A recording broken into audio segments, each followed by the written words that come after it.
It's me again, Dmitry Demishev, your coach in the world of dispatching. We've reached an advanced module of our training.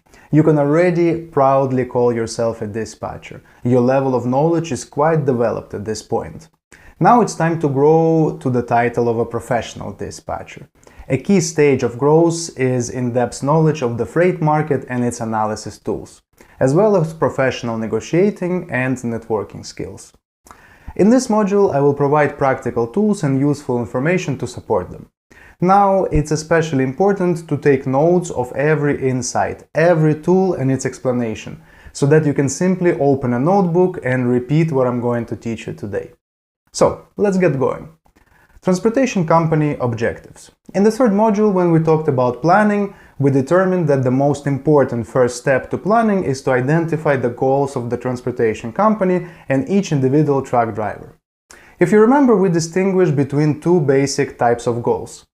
The first one was financial goals. They are calculated in miles and dollars, and there are three main indicators.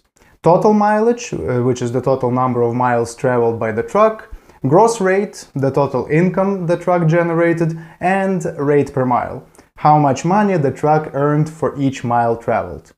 This one determines the margin of the trucking company because each mile costs money, driver's salary, fuel, and so on. The second type of goal is operational. These can include the areas and states in which the trucking company operates, the lengths of the load that the driver prefers. For example, maybe he prefers short one-day trips of up to 700 miles, or two-day trips of 1000 miles or more, or coast-to-coast loads that travel through the whole country, such as Los Angeles to New York, which is about 2800 miles. That's a load for the whole week, from Monday through Friday. By the way, working as a dispatcher for a carrier that runs coast-to-coast loads is quite awesome. You put in 1 day of hard work, find the best load, and then you don't need to search for any more loads for this truck for the whole week. Pretty sweet, right? What else can be included in operational goals? Such factors as driver's home time, so how often you need to bring a driver back home, load weight restrictions, commodity restrictions. For example, some drivers will not transport pork or alcohol for religious or cultural reasons, and so on. Based on these parameters provided to you by the carrier at the beginning of the week, a dispatcher sets himself a weekly task for each truck. This task should be quite simple and clear, so you can look at it quickly and refresh your memory when you switch from one truck to another. It can be written out on a sheet of paper, printed out, hung up in your workspace, or stored in an electronic document. An example of such a plan could be as follows. A weekly plan, let's say driver Jason, truck number 5502, dry van, location on Monday, Chicago, Illinois, ready to go anytime, anywhere. Weekly miles should be above 2,500, weekly minimum gross $6,500, average rate per mile should be above 2.5. Maximum weight 44,000 pounds and has to come back to Chicago next Monday. Based on this task, a dispatcher will typically build an approximate route plan. Of course, as you sit down and start calling on loads, that plan may change, because, a really nice load might pop up in another unplanned area, or the driver could get held up at a delivery and lose a day and the plan goes to waste. It's normal in logistics when all the plans fall apart. That's why we learn how to make them, so you can assess the situation at any time without any panic and adjust your plan to account for any unforeseen occurrences. A view at the freight market. So, in order to start creating a plan, let's start by looking at a map of the United States. America is made up of 50 states, and when a carrier wants to say that he drives all over the country, he often says, "I run all 48 states." That's because Hawaii and Alaska are not part of the trucking area. Hawaii is an island, and to get to Alaska, you first have to drive through all of Canada. Apart from states, in trucking we also divide the entire country into zones. There are 5 key zones that we identify: Northeast, Southeast, Midwest, Southwest, and West. Americans are a bit strange with their geography. For instance, Ohio State, which is right here in the east, is actually located in a zone called Midwest. Makes no sense to me, but you'll get used to it pretty quickly. The United States can also be divided into smaller zip zones. A zip code is a 5-digit postal code. Each city and town has its own zip code, and the first digit of that zip code is responsible for a wide area that may include several states or parts of states at once.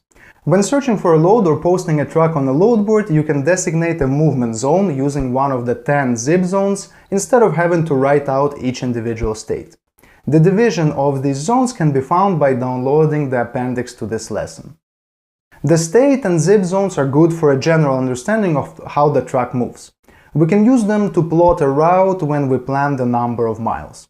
For example, we can say that we will send our driver from Chicago first down to Georgia, then to New Jersey. From there we'll take him back to Midwest on the way home to zone Z4. And from there we will book him a short load back to Chicago. That's already a pretty good plan. That plan would get the driver anywhere between 2,500 to 3,000 miles, which is great for 1 week. However, our planning doesn't end there. It's not enough to just decide on states. The shipment of goods doesn't happen all over the state at the same time. There are places in a certain state where it's easy to find loads from, and then there are places where freight is scarce, and you have to deadhead, drive empty, for a long time to get to the right load. Take Texas, for example, which is the largest state by area. East of Texas is one of the key transportation areas in the United States. There's the city of Dallas, and just south of that is a major international port in Houston. Sending a truck to one of the cities is usually a good idea. Freight is shipped from these points throughout the country year-round. However, central and western Texas is a desert area. Sending a truck to San Angelo, which is geographically in the heart of Texas, will make it difficult to find loads, and you will very likely have to move the truck empty for hundreds of miles. So, how do you identify the right areas within the state? Consider the following map, which is also available for download in the appendix of this lesson. Each US state has key market areas. These areas represent a major city, an economic or manufacturing center, and its area, a number of small towns that are close to it and that benefit from their geographic location. The bigger the city, the more it trades with other cities, the more demand it has for trucking. It all makes sense. Every state has a certain number of such areas. For example, Texas has a lot of them. Fort Worth, Dallas, Houston, Austin, San Antonio, McAllen, Laredo, El Paso. In New Mexico, there's only one, Albuquerque, home of the great chemist Walter White from Breaking Bad. And in Nevada, for example, there are two, Reno and Las Vegas.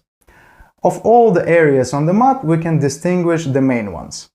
Transportation hubs, these are the junctions of several modes of transportation, such as air, rail, and so on, working together to serve transit, local, and urban traffic.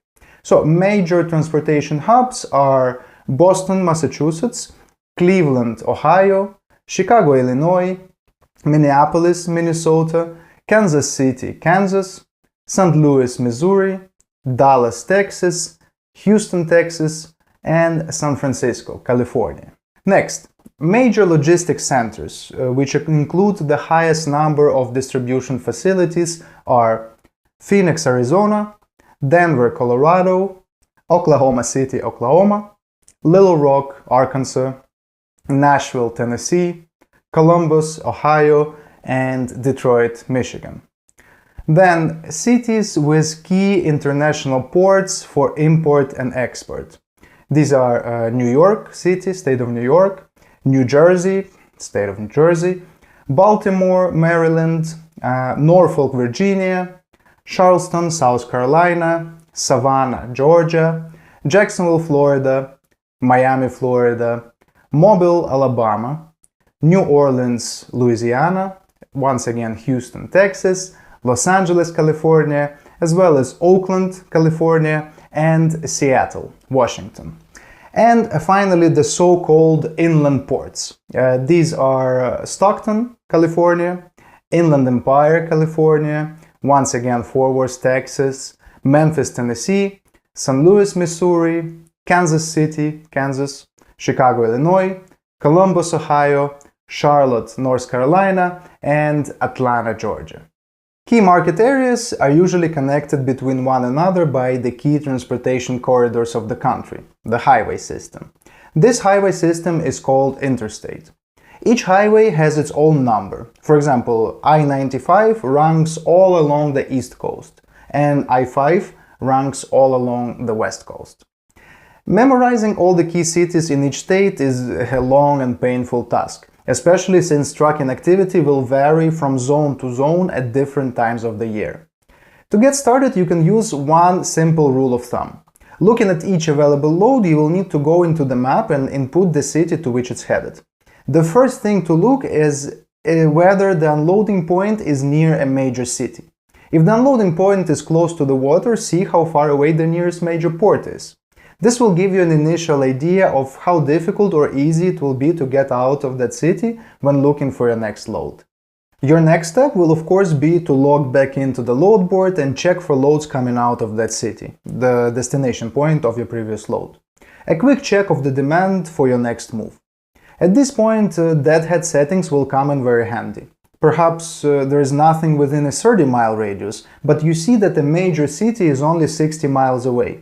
Well, in that case, increase your deadhead and you'll most likely see many more.